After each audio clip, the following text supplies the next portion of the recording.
And quickly, like, is there some obvious? I mean, there's obvious things for syncing music, right? Having sort of lyrics that aren't too specific in certain cases, making sure the song has some, at least usually it's more dynamic, so it supports the drama in the scene. Are there some things specifically that you look for personally, or is it just really what the best fit is for the? Yeah, it's really just whatever works. I mean, sometimes you want stuff that just sort of like kind of blends in the background, you know, that the vocals don't necessarily have to be way up front and the lyrics don't have to be that important. You know, again, sometimes it's the opposite of that. But, you know, a lot of times, like I say, we have one character that in Here and Now that has a fashion business. Yeah. And a lot of time it's just sort of some groovy, you know, electronic stuff playing in the background. You know, it should be cool and you know, have lyrics and everything, but it's basically kind of background music, and you don't want it necessarily to be too upfront or even like too on the nose. You know, a lot of times, as you said, the universal lyrics are good.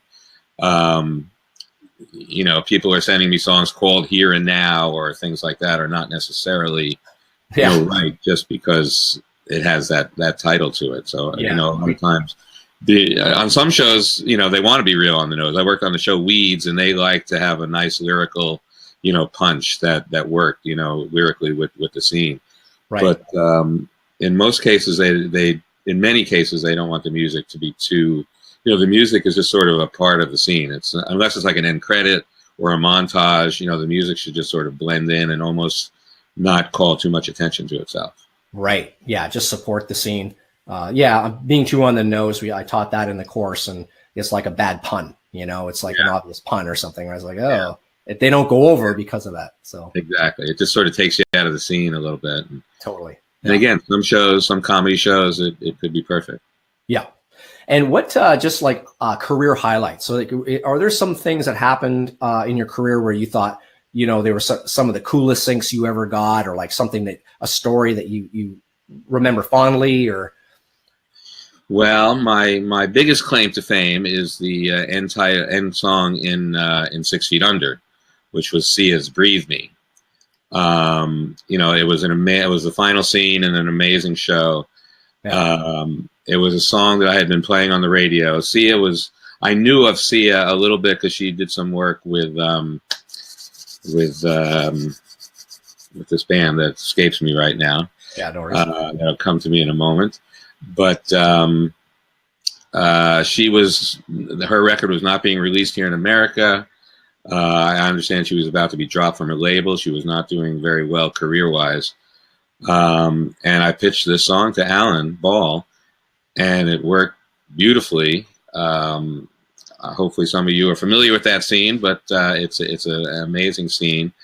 And the music worked great. The editors did an amazing job putting it all together. You know, I had a partner at the time, Thomas Golubich. We worked together on that. And then Sia has now an amazing career that started from that seed of that usage. So that is one that, you know, people bring up to me all the time, and I'm very proud of. And it was just a situation where the stars were aligned. Like I said, it was an amazing scene. You know, there were probably other songs that could have worked well as well because the scene was so powerful. Right. But that one just worked perfectly. There was another instance when I was working on House. We really wanted to use an Arcade Fire song, My Body is a Cage. Pricey. Not only pricey, but Arcade Fire, they're probably still in the same boat where they don't want a license to TV or film. Oh, really? Okay, yeah. They seem like that kind of band. They're one of those bands.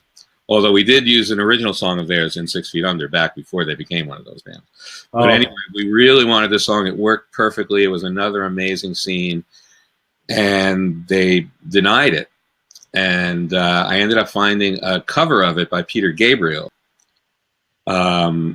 which he did an amazing version.